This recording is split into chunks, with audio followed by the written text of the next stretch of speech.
Hi guys, எல்லாருக்கும் வணக்கம். Welcome back to the channel SP ghost stories. உண்மையிலே சொல்கிறேன், இன்னைக்கு பார்க்க போகிற சம்பவம் ஒவ்வொரு நொடியும் திகிலாக இருக்கும், அமானுஷமாக இருக்கும். முக்கியமான விஷயம் இதில் என்ன அப்படின்னா, இது ஒரு உண்மை சம்பவம். அது மட்டும் இல்லாமல் இந்த ஒரு கதையில் நீங்கள் என்ன தெரிஞ்சுப்பீங்க அப்படின்னா, ஒரு பெண் ஆத்மா பல கொடுமைகள்லாம் தாண்டி எப்படி 2 உயிர்களை எடுக்குது, அது மட்டும் இல்லாமல் எந்தெந்த மாதிரி செயல்கள்லாம் செஞ்சு அந்த 2 உயிரை எடுக்குது அப்படின்றதெல்லாம் கேட்டாலே அதிர்ச்சியாகவும் ஆச்சரியமாகவும் இருக்கும். அது மட்டும் இல்லாமல் இது ஒரு தனிநபர் அனுபவம் கிடையாதுங்க. ஒரு ஊருக்கே அந்த கதை தெரியும், ஒரு ஊரே அந்த கதையை கண்ணால் பார்த்துருக்கு அப்படின்னு சொல்லலாம். ஸோ அதனாலேயே இந்த வீடியோ ரொம்பவே இன்ட்ரெஸ்டிங்காக இருக்கும். மறக்காம வீடியோவை ஃபுல்லாக பாருங்க. நம்ம சேனலுக்கு புதுசாக இருந்தீங்கன்னா ஒரே ஒரு தடவை லைக் பண்ணிட்டு மறக்காம சப்ஸ்கிரைப் பண்ணிக்கோங்க. இந்த சம்பவம் எங்கே நடக்குதுன்னு பார்த்தீங்கன்னா, தஞ்சாவூரை சார்ந்த ஒரு சிறிய கிராமத்தில் தான் ஆற்று பகுதியில் நடக்குது அப்படின்னு சொல்லப்படுது.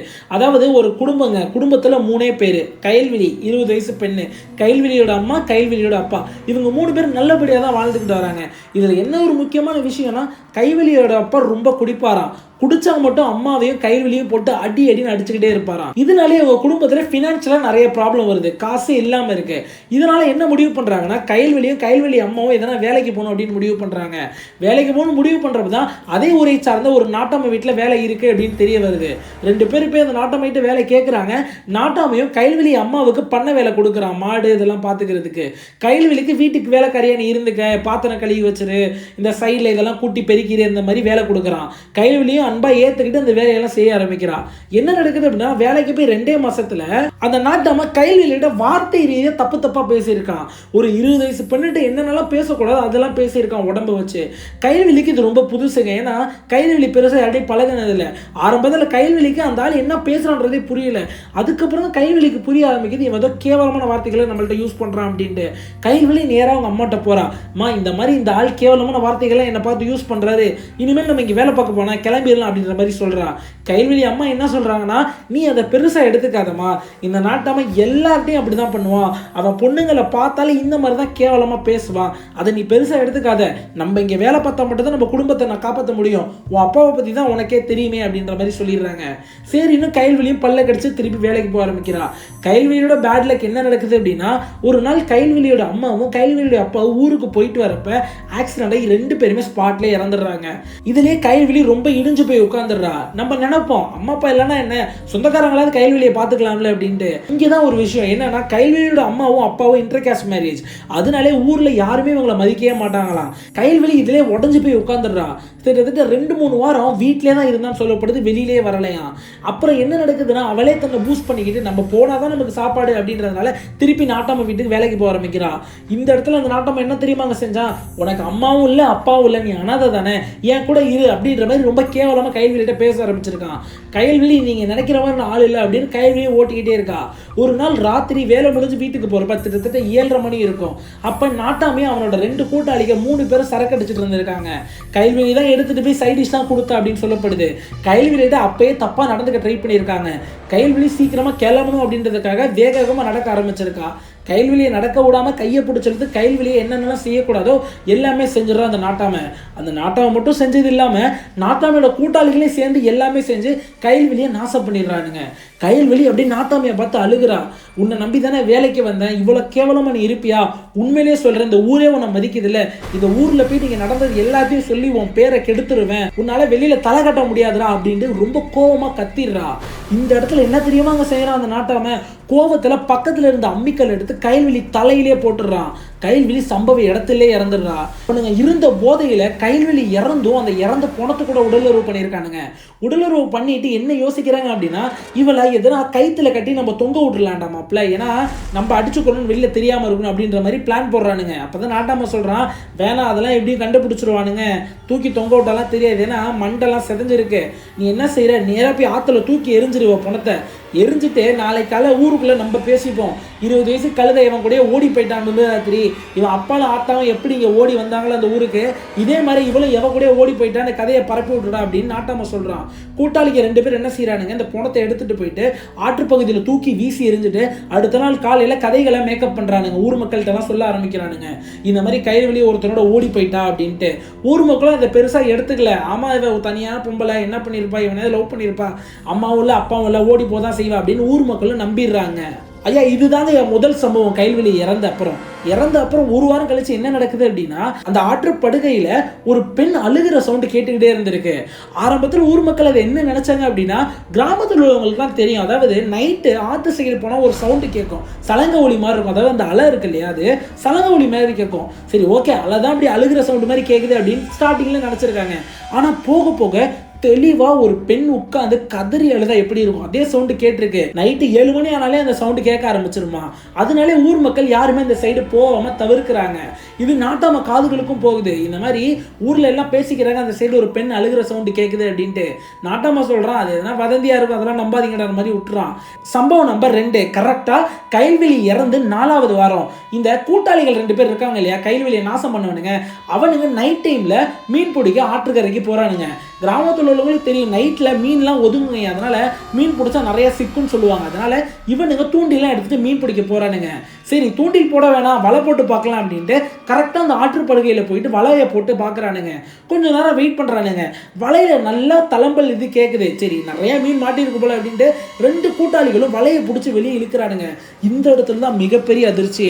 வலையில் வந்தது மீனும் கிடையாது, எதுவும் கிடையாது.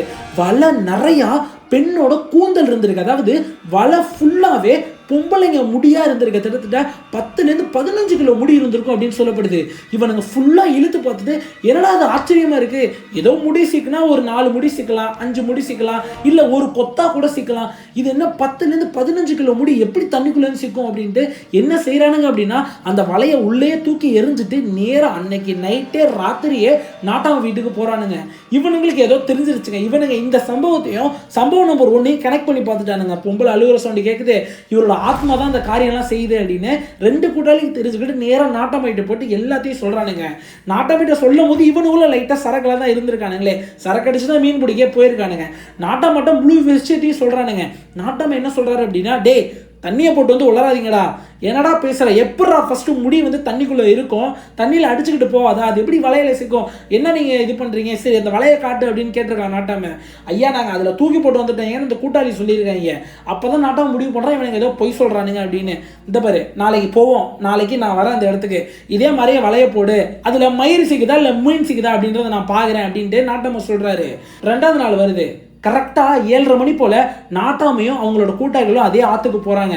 நாட்டாம நிற்கிறாரு, இப்போ வலையை போடுறா அப்படின்னு சொல்கிறாரு. அந்த 2 கூட்டாளிகளும் வலையை போட ஆரம்பிக்கிறாங்க. கிட்டத்தட்ட 1.5 மணி நேரம் அதே இடத்துல வெயிட் பண்ணுறானுங்க. இந்த 1.5 மணி நேரத்திலேயே அழுகிற சவுண்டு அன்னைக்கு அதிகமாகவே வந்திருக்கு. அப்போ நாட்டாம காதில் ஓரளவு அந்த சவுண்டை வாங்கிட்டாரு. ஓரளவு இங்கே ஏதோ ஒரு அமானுஷ்ய விஷயம் இருக்குது அப்படின்றது புரிய வந்துருச்சு. ஏன்னா இத்தனை நாள் அந்த வதந்தியை காதிலே கேட்டுட்டு அந்த ஒரு எக்ஸ்பீரியன்ஸை ஃபீல் பண்ணும் போது தான் தெரியுது இந்த இடத்துல ஏதோ ஒரு அமானுஷ்ய விஷயம் இருக்குது அப்படின்றது. அது மட்டும் இல்லாமல் வலையை போட்டாச்சு, சரி வலையை எடுங்கடா பார்க்கலாம் அப்படின்ட்டு வலையை 2 பேரும் இழுக்க சொல்றாரு. இந்த 2 கூட்டாளிகளும் போய் வலையை இழுக்க ட்ரை பண்றானுங்க. வலை சுத்தமா வரவே இல்லை. வலை எதுலயோ உள்ள மாட்டி இருக்கு. 3 பேர் சேர்ந்து வலையை இழுக்க ஆரம்பிக்கிறாங்க. வலை பின்னாடி வரவே இல்லை. இதுல ஒரு கூட்டாளி என்ன செய்யறான் அப்படின்னா, இருங்கண்ணே நான் உள்ள இறங்கி இழுத்து பாக்குறேன், எதனா அடியில சிக்கிருக்கும் போல அப்படின்ட்டு உள்ள இறங்கி போய் வலையை எடுத்து விடலாம் அப்படின்னு உள்ள இறங்குறான். என்ன தெரியுமா அங்கே நடந்துச்சு, உள்ள இறங்குனவனை அடியிலேருந்து ஏதோ ஒன்று வந்து அவன் காலில் பிடிச்சி உள்ள இழுத்து இருக்கு. அவனுக்கு நல்லா நீச்சல் தெரியும்னு சொல்றாங்க. அது மட்டும் இல்லாமல் 2வது நாள் அவனுக்கு எவனுமே போதையிலே இல்லை. காலை பிடிச்சி உள்ள இழுத்து இருக்கு. அவன் கத்தி இருக்கான், அண்ணன் ஏதோ ஒன்று இழுக்குதுன்னு கத்தி இருக்கான். கத்திக்கிட்டே உள்ள போனவன் தானா வெளியில வரவே இல்லையா. நாட்டாமையும் அவனோட இன்னொரு கூட்டாளிகளும் நல்லா புரிஞ்சுக்கிட்டானுங்க, நம்ம பொண்ணை கைல்வெளி தான் ஆவியா வந்து பழிவாங்கிறா, இந்த இடத்த விட்டு ஓடிடணும்னு அப்படியே அந்த வலையை இழுக்கிறத விட்டுட்டு 2 பேருமே வேகமா ஓட ஆரம்பிக்கிறாங்க நாட்டாமையோட வீட்டுக்கு. நாட்டாமைக்கு நல்லா புரிஞ்சு போச்சு கைல்வெளியோட ஆத்மா பழிவாங்க துடிக்குது அப்படின்றது. நாட்டாம அதே ஊர்ல ஒரு மிகப்பெரிய பூசாரி இருக்காரு அப்படின்னு சொல்றாங்க. அவர் இந்த பேய் ஊட்டுறது, பில்லி சூனி எல்லாம் வச்சிருந்து அதை விலக்கி விடுறது, இந்த மாதிரியான செயல்கள்லாம் செய்வாராம். அந்த பூசாரியை போய் நாட்டாம பார்க்கறான். நாட்டாம போறப்ப எந்த ஒரு கதையும் நம்ம சொல்லிடக்கூடாது, ஏன்னா பூசாரிக்கு நம்ம செஞ்ச கொடூரெல்லாம் தெரிஞ்சு போயிடுன்றதுனால மேலாப்ல சொல்றான், ஐயா இந்த மாதிரி நாங்க முன்னாடி மீன் பிடிக்க போனோம், வலையை வீசணும், முடியா வந்துச்சு, நேத்து மீன் பிடிக்க போனோம், இந்த மாதிரி சம்பவம் நடந்துருச்சு, எங்களுக்கு என்ன செய்யறதுன்னு தெரியல, எதனா தாயத்தை மந்திரிச்சு கொடுத்தீங்கன்னா நான் கையில கட்டிப்பேன், எனக்கு ஒரு மாதிரி பயமா இருக்கு, நைட்ல தூக்கம் வர மாட்டேது அப்படின்ற மாதிரி நாட்டாம சொல்லியிருக்காரு. அப்ப அந்த பூசாரி தெளிவா புரிஞ்சுக்கிட்டு, நீ பொய் சொல்ற, நீ என்ன செஞ்சேன்னு சொல்லு, எந்த ஒரு ஆத்மாவும் சும்மா ஒருத்தவனை போட்டு நோண்டாது, நீ அதை ஏதோ பண்ணியிருக்க, நீ எதனா கொலைகள் எதுவும் பண்ணிருக்கிய அப்படின்ட்டு ஓப்பனாவே கேட்கிறாரு. அப்பதான் நாட்டாம நடந்த விஷயம் எல்லாத்தையும் சொல்றான். கைல்வெளி எப்படி வீட்டுக்கு வேலைக்கு வந்தா, என்ன இவன் செஞ்சா, அந்த கைல்வெளியை எல்லாமே சொல்லிக்கிட்டு இருக்கப்ப நாட்டாம இடையில நிறுத்து, நீ கைல்வெளியை கொன்னுட்டேன்னு சொல்ற, அந்த பொணத்தை எரிச்சியா இல்லை புதைச்சியா அப்படின்னு கேட்குறாரு. இவன் ஆடி போகிறான். ஐயா நான் எரிக்கவும் இல்லை புதைக்கவும் இல்லை, அவளை அப்படியே தூக்கி ஆற்றுல தான் தூக்கி எறிஞ்சேன் அப்படின்னு சொல்கிறான். இப்போதான் பூசாரியே அதிர்ச்சி ஆயிட்டார். ஏன்னா பூசாரி உடனே ஒரு வார்த்தை சொல்கிறாரு, ஏண்டா உனக்கு தெரியாதா புணங்களை ஆற்றுல போட்டால் தண்ணியில் போட்டால் புணங்களுக்கு உயிர் வரும்ன்றது தெரியாதா? அவளோட ஆத்மா இன்னும் எங்கேயும் போல, உன்னை பழிவாங்க தான் துடிச்சிருக்கு, கண்டிப்பாக உன்னை பழி வாங்கிட்டு தான் இந்த ஊரை விட்டு அது கிளம்பும் அப்படின்னு அவர் சொல்லியிருக்காரு. இதெல்லாம் தெரிஞ்சுக்கிட்டு நாட்டாம என்ன சொல்கிறான் அப்படின்னா, எனக்கு எதுனா செஞ்சு என்னை காப்பாற்றுங்க அப்படின்னு கதறான். உடனே இந்த பூசாரி கேட்குறாரு, அவளோட புணத்தை இப்போ கண்டுபிடிக்க முடியுமா அப்படின்னு கேட்குறாரு. அதுக்கு நாட்டாம சொல்கிறான், அது முடியாத காரியங்க ஐயா அப்படின்னு சொல்கிறான். பூசாரி அடுத்து என்ன கேட்குறாரு அப்படின்னா, அந்த கைல்வெளி யூஸ் பண்ண எதுனா பொருட்கள் இருந்தால் கொண்டு வா, நம்ம ஒரு பூஜை செய்யலாம். என்னால் இப்போதைக்கு அந்த கைல்வெளியை கட்டுப்படுத்தி தான் வைக்க முடியும், ஆனால் என்னால் முழுமையாக இதை குணப்படுத்த முடியாது. ஏன்னா அவள் என்னைக்கா இருந்தாலும் உன்னை பழி வாங்கிட்டு தான் இந்த ஊரை விட்டே போ அப்படின்ற மாதிரி சொல்கிறாரு. நாட்டாமையும் கைல்வெளியோட வீட்டுக்கு போயிட்டு கைல்வெளியோட வளையல், கைல்வெளியோட ட்ரெஸ்ஸு எல்லாத்தையும் எடுத்துகிட்டு வரான். எல்லாத்தையும் எடுத்து கிட்டத்தட்ட 17 ஆடை அறுத்து 13 கோழி அறுத்து ஒரு பூஜை செய்கிறானுங்க. பூஜை செஞ்சுட்டு ஒரு கை நிறைய துண்ணூரும் வாளி நிறைய கோழி ஆடோட ரத்தத்தையும் இந்த நாட்டாமையிட்ட கொடுத்து, இதை போய் வீடு முழுக்க தெளிச்சு வை, எப்பயுமே இந்த துண்ணூரை நெத்தியில பூசிக்கிட்டே இரு டெய்லியும், அது மட்டும் இல்லாமல் வீடை சுற்றியும் இந்த துண்ணூரை போட்டு வை அப்படின்னு சொல்றாரு. இன்னொரு விஷயமா சொல்றாரு, தயவு செஞ்சு அமாவாசை அன்னைக்கு ரொம்ப பத்திரமா இரு அப்படின்னு சொல்றாரு. நாட்டாமையும் இவர் சொன்ன எல்லா விஷயத்தையும் ஃபாலோ பண்றான், வீட்டுக்கும் போயிடுறான். அந்த பூசாரி சொன்ன விஷயம் திடீர்னு எனக்கு தோணுது, அமாவாசை அன்னைக்கு நம்மளை ஜாக்கிரதையாக இருக்க சொன்னார்ல, இன்னும் 2 நாள் அமாவாசை இருக்கு, நம்ம ஏன் இந்த ஊரில் இருக்கு, நம்ம வெளியூரில் போய் நம்ம மாமா வீட்டில் தங்கலாமே அப்படின்றதுனால தஞ்சாவூருக்கு பக்கத்தில் உள்ள கிராமமான கண்டியூருக்கு போகிறான். அமாவாசை அன்னைக்கு ஊரில் இருந்தால் பிரச்சனைன்னு சொல்லிட்டு தான் இந்த விஷயத்த செய்கிறான். இவனும் கண்டியூருக்கு போகிறான். அவனோட மாமா வீட்டில் நல்லபடியாக கொள்ளைக்கு நடுவில் ஒரு கெஸ்ட் ஹவுஸில் தங்குறான். அமாவாசை நாள் வருது. இன்னைக்கு தான் அமாவாசை. காலையில் நாட்டாமல் எந்திரிக்கிறான். அவனோட மாமா வீட்டிலேருந்து நல்லபடியாக போய் கறியெல்லாம் எடுத்து சமைச்சு நல்லபடியாக சாப்பிட்றான். நைட்டு மணி 6 ஆகுது. சம்பவம் நம்பர் 3. எப்பயுமே நாட்டாம 10லேருந்து 11 மணி போல தான் தூங்குவோம் அப்படின்னு சொல்றாங்க. இன்னைக்குன்னு பார்த்து சீக்கிரமாவே படுக்க ஆரம்பிக்கிறான். கிட்டத்தட்ட 7:30 மணிக்கெல்லாம் படுக்க ஆரம்பிச்சிடுறான். நல்லா தூக்கமும் வந்துடுது நாட்டாமைக்கு. கண்ணை மூடி தூங்க ஆரம்பிக்கிறான்.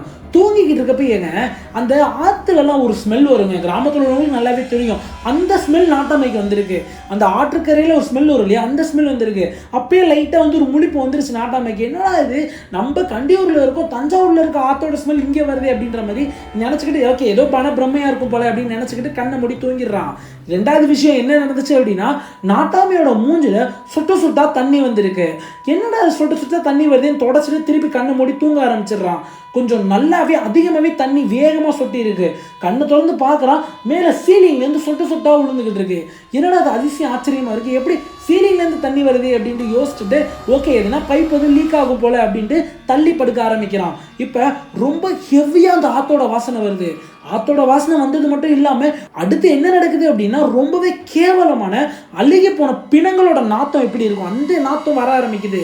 இதனால அவன் மூக்கில் ரொம்ப நெடியேறி கண் முழிக்கிறான். கண் முழிச்சு பார்த்ததுல அவன் நெஞ்சு மேலே கைல்வெளி உட்கார்ந்துருக்கா. பாதி மூஞ்சி இல்லை, இவன் அடிச்சு செதச்ச மூஞ்சோட மூஞ்சி அள்ளிக்கு போய் அவன் நெஞ்சு மேலேயே உட்காந்துருக்கா. அதில் உறைஞ்சு போய் கீழே அப்படியே விழுவுறான் நாட்டாம. கீழே விழுந்தவனுக்கு என்ன நடக்குது அப்படின்னா, கை கால் 2மே செயல் எழுந்துருச்சு. கயல்வெளி நின்று ஓன்னு அழுவுறா. அந்த அழுகிய மூஞ்சோட அழுகின நாத்தத்தோட கதறா அழுவுறா. நாட்டாம கத்த ட்ரை பண்றான், யாராவது உதவி பண்ணுங்களேன்னு கத்த ட்ரை பண்றான். ஆனா வாயிலேருந்து வார்த்தையே வரலையாங்க. அவன் கத்துறானா வாயிலேருந்து வார்த்தையே வரலாம். அவன் வாயையும் கட்டிருச்சு அந்த ஆத்மா. அவன் கை காலையும் சேலையிலக்க வச்சிருச்சு. என்ன தெரியுமா நடந்துச்சு? மறுநாள் காலையில அமாவாசைக்கு அடுத்த நாள் நாட்டாமையோட மாமா அந்த இடத்துக்கு போறாரு. நாட்டாம கீழே விழுந்து கிடக்கான். என்ன கீழே விழுந்திருக்காரே, சரி சரக்கு தான் அடிச்சு கீழே விழுந்திருப்பாரு அப்படின்ட்டு நாட்டாமையை திருப்பி பார்க்கறான். கீழே கிடந்தவங்கள நாட்டாமோட முகத்திலேருந்து உடம்பு கை கால் அப்படியே ஊதா கலர்ல இருந்திருக்கு. முக்கியமான விஷயம் என்ன அப்படின்னா, அந்த நாட்டாமைக்கு கை காலில் எந்த ஒரு அடிக்காயமும் கிடையாது, எந்த ஒரு ரத்தமும் கிடையாது, எந்த ஒரு எலும்புரியும் கிடையாது. ஆனா உடம்புல உயிர் இல்லை, உடம்பு ஊதா கலர்ல இருந்திருக்கு. இந்த சம்பவம் கண்டியூர்ல நடந்துகிட்டு இருக்கப்பே தஞ்சாவூர்ல அந்த நாட்டாமையோட இன்னொரு கூட்டாளி உயிரோட இருக்கா இல்லையா, அவனும் இவர மாதிரியே ஒரு மாங்காய் மரத்துக்குள்ள செத்து கிடக்குறான். அவனுக்கும் இதே தாங்க, உடம்புல எந்த ஒரு காயமும் கிடையாது, எந்த ஒரு ரத்தமும் கிடையாது, ஆனா உடம்பு ஊதா கலரா இருந்திருக்கு அப்படின்னு சொல்லப்படுது. இந்த கதை எல்லாமே எப்ப வெளியே வந்துச்சுன்னா, இவனுக்கு 2 பேர் இறந்து அடக்கம் பண்றப்ப அந்த பூசாரி ஊர் மக்கள்கிட்ட சொன்ன கதையா இது. ஏன்னா இந்த விஷயங்கள் யாருக்குமே தெரியாதுங்க. நாட்டாம இந்த 3 கூட்டாளி கைல்வெளி இவங்களுக்கு மட்டுமே தெரிஞ்ச விஷயம். இவங்களுக்கு அடுத்து பூசாரிக்கு மட்டும்தான் தெரியும். பூசாரி தான் இப்போ உண்மையை சொல்கிறாரு. அமாவாசை அன்னைக்கு இந்த மாதிரியான பேய்கள் ஆத்மாக்களோட பவர் அதிகமாக இருக்கும். நான் முதலே சொல்லியிருந்தேன், இவன் என்கிட்ட தான் வந்தான், நான் தான் இவனுக்கு மந்திரிச்சு நிறைய விஷயங்கள் கொடுத்தேன், நான் சொன்னதை கேட்டு இருந்ததுதானே இந்நேரம் உயிரோட இருந்திருப்பான் அப்படின்ற மாதிரி பயங்கரமாக சொல்கிறாரு. கண்டிப்பாக இந்த ஒரு ஸ்டோரி ரொம்பவே இன்ட்ரெஸ்டிங்காக இருந்திருக்கும் அப்படின்னு நினைக்கிறீங்க. மறக்காமல் சொல்லிட்டு போங்க, நான் பேசுகிற விதங்கள் நல்லா இருக்கா, அதாவது இந்த கதைலாம் கேட்க உங்களுக்கு பிடிச்சிருந்தா தயவு செஞ்சு இவ்வளோ நேரம் பார்த்துருக்கீங்கன்னா நல்லா பேசுறீங்க ப்ரோ, இல்லை இதை மாற்றிக்கிங்க ப்ரோ, அந்த மாதிரி எதனா ஒன்று சொன்னீங்கன்னா எங்களோட சேனல் வளர்கிறதுக்கும் நான் வளர்கிறதுக்கும் நிறையாவே இது வந்து ரொம்ப முக்கியமான விஷயமா இருக்கும்.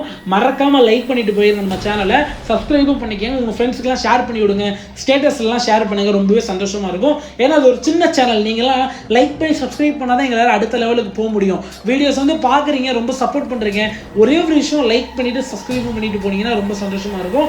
இதே மாதிரியான தொடர்ந்து திகிலான உண்மையான மிரட்டலான சம்பவங்கள்லாம் பார்க்குறதுக்கு நம்ம சேனலை சப்ஸ்கிரைப் பண்ணி வச்சுக்கோங்க. Tata bye by.